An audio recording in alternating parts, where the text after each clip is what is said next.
Olá você, tudo bem? Eu sou o Celso e hoje eu vim falar sobre este mangá que faz sim parte do universo de Jojo, mas que não é tão conhecido, apesar de a Jojo no Destino eu já ter feito um vídeo sobre ele na iniciativa Joestar e eu acabei lendo por conta disso, mas eu gostei tanto da história que eu resolvi trazer também, afinal quanto mais gente falando, mais a obra tem a chance de ser conhecida. Eu vou deixar um vídeo da iniciativa no card, na descrição. Bom, Dead Man's Question, ou Dead Man's Oke em japonês, é um mangá escrito e ilustrado pelo próprio Hirohiko Araki, mangaka de Jojo.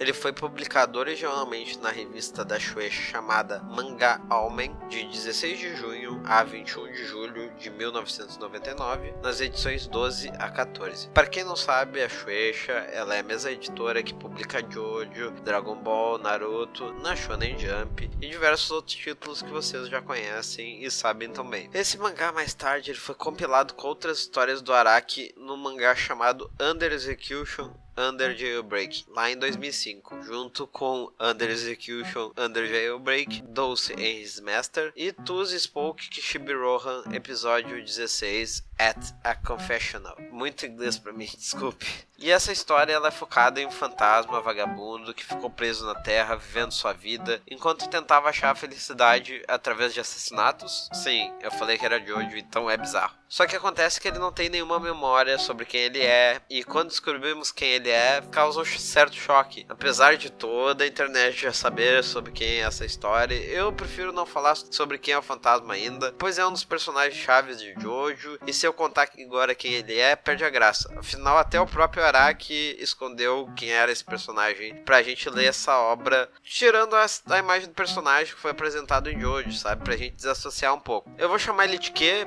devido ao Q no título japonês, que vem no inglês eles botaram como question, mas no japonês fica Q, homem morto Q. Então, enfim, eu vou adotar Q como nome dele. E antes de entrarmos na obra, eu acho que combina trazer aqui o que o Araki escreveu sobre essa obra, para dar uma orientação sobre o olhar que eu meio que tenho que levar vocês a entender essa obra. Então, é legal ver as palavras dele. Bom, ele falou que este é um trabalho em que eu desenhei um personagem que anseia pela paz de seu coração mesmo após a morte e que continua a crescer mentalmente. Esse personagem, opa, essa parte aqui eu vou ter que pular porque é spoiler, blá blá blá blá blá blá. Ele é um assassino morto. No mundo da vida após a morte, se o espírito continuar vivo, não seria um mundo onde tudo acontecesse, mas onde houvesse regras, exatamente como neste mundo que vivemos. O fantasma deve passar pela mesma quantidade de dificuldade que nós, se não até mais. E essa foi a ideia que desencadeou essa história. Mas desenhar esse personagem que não podia mais ouvir a música que ele tanto amava, meio que me fez chorar. E bom, agora vocês sabem mais ou menos que rumo é pra tomar. Tem regras para os fantasmas. Agora que conhecemos um pouco mais sobre o lado que o Araki queria mostrar essa história, vamos parar de enrolar e focar na história. Afinal, o mangá é dividido em 3 capítulos, contam 2 histórias, e se eu demorar pra falar isso, o vídeo vai ficar muito longo. Tudo começa em um dia normal. Vemos o nosso protagonista fazendo coisas normais, dentro do possível, porque ele é um fantasma. Tipo assim, ele lê um jornal em cima do ombro de um estudante no metrô, ou ele sente o cheiro das flores, ou anda no centro da cidade procurando não bater em ninguém. E por conta do nome da estação, eu descobri que a cidade que ele tá é Niigata. Isso vai influenciar alguma coisa na história? Não. Ele entra numa livraria e fica bem curioso com o livro que tá ali. E essa é uma das características que vai prevalecer no Q durante todo o mangá. Porque ele é um fantasma, ele não lembra quem ele é e ele tá curioso. Acontece que ele parecia ter alguma missão e procura em revistas, jornais, alguma foto de um homem com chapéu, buscando fazer isso sem chamar a atenção de quem tá ali, com o balcanista e alguns clientes. Ele consegue a tal foto e vai embora buscando a próxima parte de seu plano, um telefone. Ele chega na área residencial à procura desse telefone, afinal ele não tem nenhum celular, nem dinheiro pra ligar de um orelhão, porque fantasmas não carregam esse tipo de item, ou o que ele tinha estava muito longe de onde ele estava, enfim. E aí ele chega em um apartamento e mostra que continua detalhista, recortando detalhadamente a foto do homem de boné. Ele coloca a foto no olho mágico e fala que é um entregador de uma loja. A pessoa ela não quer entrega e eles ficam nessa de entrega não entrega, até que o Q enche o saco e pede a assinatura da pessoa para devolver o item. Como ele não ia embora, a mulher aceitou assinar o tal recibo de encher o saco e passar o papel da correspondência. Quando ela vai olhar o tal recibo, ela percebe que o entregador ele foi embora. A rua tá vazia e ela meio que não entende nada. Mas descobrimos que com isso o Kie consegue entrar no apartamento. Algo que seria bem bizarro se não soubéssemos que se trata de Jojo e que eu falei desde o começo que ele é fantasma. Então meio que estraguei um pouquinho a surpresa, mas enfim. Ela se sente aliviada de não ter aberto a porta e volta a tomar um banho. E mais uma vez a curiosidade de Kie vem à tona, com ele querendo ver a mulher tomar banho. Mas seu foco é maior do que a curiosidade. Então ele foca em achar o telefone. Ele vai na primeira porta, mas havia um morador ali e como ele não ganhou a permissão, ele vai para o próximo quarto, onde ele encontra o telefone. Só que do lado tinha o livro que tinha atiçado sua curiosidade. Parece que tinha alguém brincando com ele ali, botando um troço que ele estava interessado e tal. Só que ele fica filosofando sobre a sua vida anterior, quanto ele gostava de números. E apesar de sua curiosidade, ele foca no telefone. Missão em primeiro lugar. Então, enquanto ele estava ligando, ele pensa sobre levar uma vida tranquila, encontrar uma casa onde ele poderia desenhar, ouvir sua música favorita, ver se ficarem enchendo o saco dele, sobre a casa ser assombrada, sem os médiuns, equipes de TV. Afinal, ele não queria ser como os outros fantasmas, que ele via que se escondiam para evitar os humanos. E nisso, enquanto ele tá pensando nisso, o telefone que ele liga não atende e ele precisava terminar o serviço. Então, já que não era possível a tal da ligação, ele vai atrás da faca que ele procurava, mas se depara com um cão. Ele tenta pegar a faca em silêncio, mas o cão nota ele e vai pra cima. E enquanto que foge, a mulher abre a porta e que atravessa o corpo dela, enquanto o cão morde sua perna. O braço fica preso na mulher e a perna ficou com o cachorro. E a mulher tenta entender porque o cachorro tá latindo e ela acha uma faca no chão. O que precisa ir embora, mas ele não pode deixar parte do corpo pra trás. Afinal, se o humano tocasse naquilo, seria bem perigoso pra ele. Então o cachorro resolve atacar de novo e que foge para dentro do armário. A mulher ela nota e abre o armário, mas não tinha ninguém. Enquanto isso ele consegue pegar o resto do corpo e quando o cachorro vai pegar ele, bate a cabeça na porta porque o cachorro não é fantasma. O que ele teve que deixar a faca ali e pensa que precisava tanto de um quarto para relaxar quanto de uma faca para concluir essa missão. Mais tarde à noite vemos um homem. Um barulho de toque, toque, toque ecoa e ele observa a cortina, até que ele não aguenta e abre essa cortina, mas não tinha nada. O quarto tava uma bagunça, o homem ele começa a rir que nem louco, sei lá, ele parece muito louco pra mim. E ele fica falando que ninguém vai pegar ele, até que vemos uma página do jornal que tinha visto lá na primeira página pousar sobre o portão. E acabamos de descobrir que esse homem era o assassino do menino Inkashi no Kita. Esse assassino ele começa a gritar e acaba dando permissão pro Kie entrar no AP. E descobrimos que a missão do Kie era eliminar o assassino, tá? Tipo, na cara o tempo todo. Então ele dá uma facada nesse tal homem e descobrimos que o fantasma é na verdade Yoshikage Kira, o vilão da parte 4 de Jojo. E como eu falei antes, é algo que me chocou bastante. E após nos dar essa informação chocante, ele fala que não se lembra quando ou como morreu, mas ele tem a certeza de que não vai para isso. E que talvez ele deva seguir fazendo seu trabalho, afinal o tempo continuaria correndo eternamente para ele. E talvez ele iria encontrar felicidade algum dia. Talvez, nunca se sabe. Inclusive ele não sabia. Enquanto ele finaliza o trabalho, o celular do assassino toca. Kira pede pra pessoa chamar a polícia. E essa mulher do outro lado da linha era a mesma que Kira tinha invadido o apartamento e ela gostava do assassino. E aí Kira fica filosofando sobre ela ser cúmplice ou não, sobre ela ter sido enganada por ele. E Kira, enquanto pensava isso, mais uma vez pensa sobre ter um lugar para repousar. Afinal, se um assassino tinha, por que ele não poderia? Sendo que, né, a gente sabe que ele era o pior dos assassinos, mas enfim.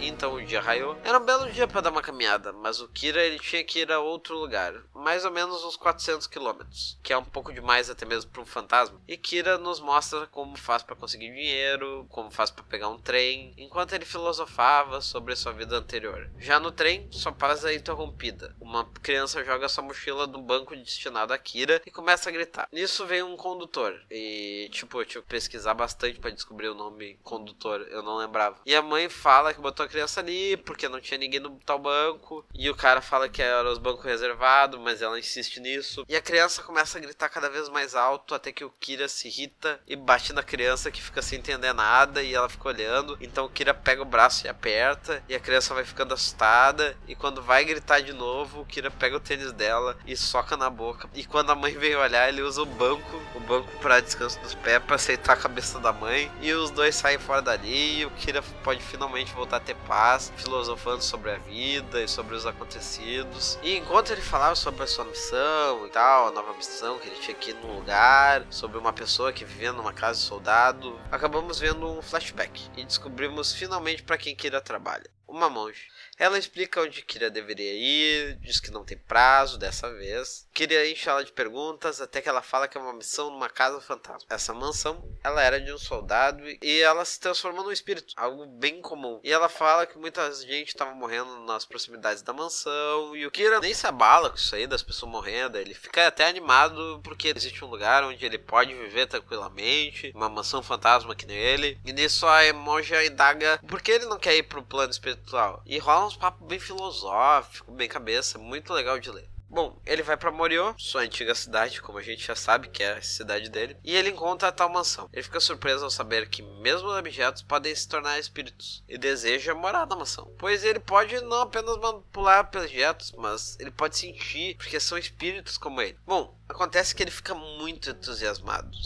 E finalmente, encontrando a felicidade temporariamente, ou talvez não, Kira investiga toda a mansão, incluindo os vários livros, obras de arte, CDs, palitos de fósforo e talheres, descobrindo que tudo isso era fantasma, inclusive o fogo que saía do palito de fósforo. Até que ele abre uma porta de um móvel da cozinha e acaba deixando cair muitos e muitos ovos e encontra eles, todos de aparência suspeita. Os ovos, quando caem, acabam tocando ele e se quebram, e ele encontra mais ovos. Só que nisso o ovo começa a se mexer. Sim, é muito bizarro. Ele acredita que tem algo bizarro com esses ovos, como se tivessem criaturas dentro deles. E ele começa a entrar em pânico procurando. E ele percebe que tem 2 ovos em seu bolso e corta esses ovos fora, fazendo os ovos cair no chão e abrir. Nisso ele vê patinhas em seu braço. Acontece que um desses bichos, entra no braço do Kira e começa a comê-lo por dentro. E o Kira acaba tendo que acertar o braço para tirar a criatura que subia no corpo. E bom, pro Kira tirar um braço não é nada, né? Ele já fez isso algumas vezes, então...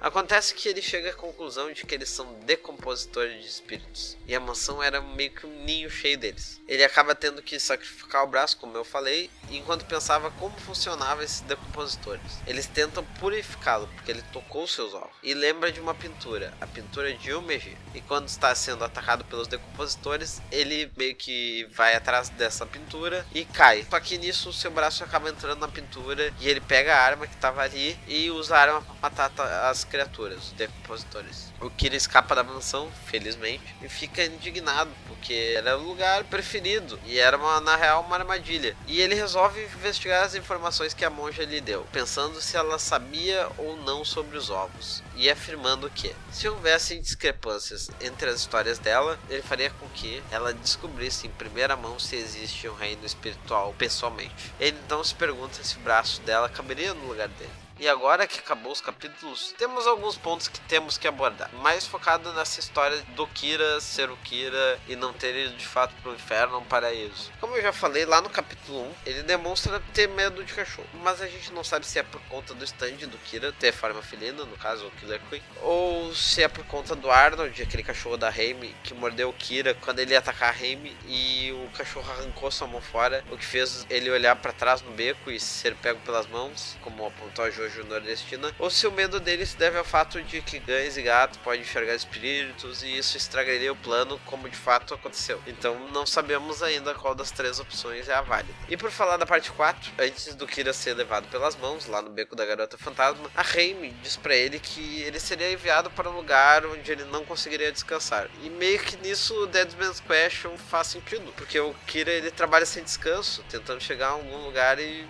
nada dá certo. Pouco antes dele ser puxado pelas mãos, ele mantém os traços de Kosaku por alguns momentos, antes de voltar à sua aparência original, que é a mesma que ele mantém aqui no mangá, só que ele adota uma roupa bem mais elaborada, que consiste num chapéuzinho coco escuro, com a aba virada para cima, uma gravatinha, e ambos modelados por quadrados concêntricos, e ele usa um terno escuro, sem camisa, sem lapela, então bem diferente do Kira que a gente conhece. E outro ponto que eu queria abordar aqui é se o personagem é o Kira, uma dúvida que ficou é por que ele não usou o Killer Queen contra o assassino ou contra os ovos. Tipo, ele podia explodir a parede, seria muito mais útil nas histórias que vimos, talvez devido à memória do Kira ter sumido, mesmo estando em algum lugar da mente dele, ele não possa conseguir invocar os stand stand, ou talvez quando ele foi pego pelas mãos no beco e elas destruíram o stand, isso gerou algum impacto na mente do Kira, fazendo ele perder a memória. E apesar do Kira ter perdido toda a memória de sua vida anterior, isso fez ele perder a tentação de matar, mas ele não perdeu o seu